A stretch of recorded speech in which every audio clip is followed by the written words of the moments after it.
Ebbene sì, care ragazze, finalmente è arrivato l'abito di Zara e sono molto curiosa di vedere se effettivamente lo potremo utilizzare per il nostro scopo, e cioè trasformarlo nel capolavoro straordinario di Schiaparelli.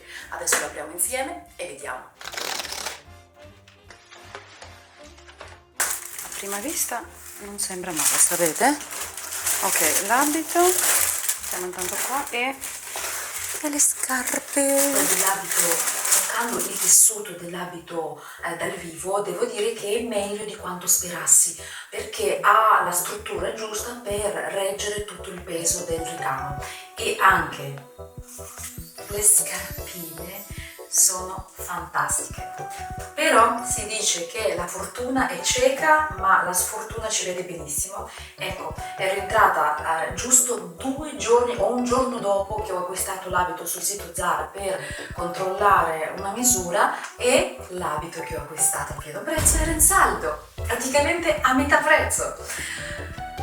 Vabbè, pazienza, consideriamo questo come un investimento nella scienza del ricamo. Certo, con i soldi risparmiati avrei potuto comprare più tubicini, ma adesso il vero problema non sono i soldi, ma il tempo. Per chi si fosse perso l'inizio, ho deciso di trasformare questo capo fast fashion in un pezzo di alta moda ispirato a Schiaparelli. Nell'episodio 1 abbiamo definito l'idea. Oggi dobbiamo sopravvivere alla fase più critica, trasformare quell'idea astratta in un disegno tecnico preciso da ricamare, senza impazzire. Allora ragazze, eccolo qua. Vedete che nonostante non sia più il blazer ma l'abito, la forma del collo è quella che ci occorre, e qui non ci sono rialzi della manica, quindi riusciremo a disporre, immagino, i nostri raggi di oro colato in modo uniforme. Ora non mi resta che mettermi al lavoro per sviluppare il disegno tecnico in misura adatta proprio per questo abito, e soprattutto in quantità adatta di raggi, perché non so quanto pieno lo vorrei fare. E una volta che ho sviluppato almeno una parte del disegno tecnico, ci mettiamo a fare i primi campioni. E la cosa che mi preoccupa di più è la non interruzione fra i vari livelli costruiti di questo ricamo, quindi non si vede dove è come se sono state inserite e aggiunti altri livelli, quindi quello è il problema più grande da risolvere, ma si può fare solo iniziando a fare i test. La cosa che ho notato già, che non sarà affatto facile, è posizionare l'applicazione sulle maniche, perché sono strettissime e con la fodera interna super fluida fatta di raso sarà una complicanza, perché ovviamente per chi non è del mondo del ricamo si deve cucire l'applicazione senza intoccare la fodera. Si scuce questa fodera oppure si lavora con la fodera, ma facendo molta attenzione a separare i 2 livelli, quindi qui mi aspetta un bel lavoretto da fare.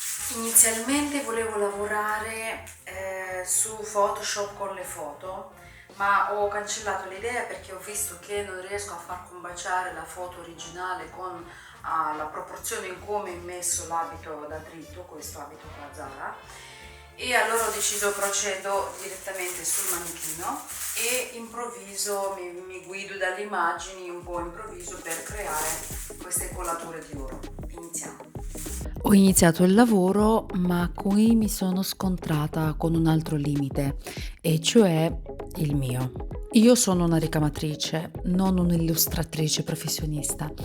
So trasferire design e creare design da zero, ma per ottenere a mano libera, su carta velina, sul manichino, la pulizia di linee che ho in testa, mi ci sarebbero volute 2 settimane, solo per il disegno.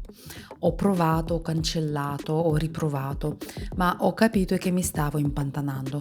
Il mio obiettivo è prendere l'ago in mano il prima possibile, non passare il mese con la matita in mano. Dovevo trovare una scorciatoia intelligente.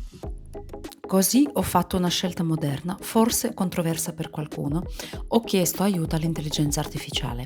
Ho usato un software per generare le linee pulite del disegno partendo dalla mia idea. Qualcuno dirà che è barare? io dico che è efficienza. Lei mi ha dato in 5 minuti quello che avrei fatto in settimane. Ma attenzione, la macchina non ha occhi e non ha un metro. Il disegno che è uscito non è pronto, è solo una base. Ora tocca a me. Devo stampare tutto, unire i pezzi come un puzzle gigante e soprattutto indovinare la scala. La I non sa quanto è grande una taglia M. Ho dovuto ristampare 3 volte prima di trovare la dimensione giusta che si adattasse alle spalle della giacca. È qui che l'umano serve ancora. La macchina fa le linee, io ci metto la logica e le misure. Ecco la differenza.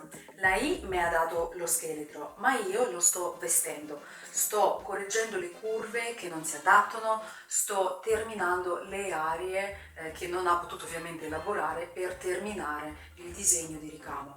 Quindi abbiamo l'abito, anche se l'ho pagato troppo, abbiamo il disegno tecnico quasi pronto, mancano ultimi accorgimenti, ma manca qualcosa. Mancano i tubicini per ricamare, per poter fare i primi campioni, perché sono bloccati alla dogana dell'Inghilterra. Purtroppo senza di quelli non posso fare il primo punto, quindi incrociate le dita per me e speriamo la settimana prossima così di mettere l'ago nel tessuto e fare i primi punti. Se la dogana me li sblocca. Se questo video di problem solving durante il processo creativo vi piace, lasciate il like e non dimenticatevi di iscrivervi al canale per non perdere la prossima puntata.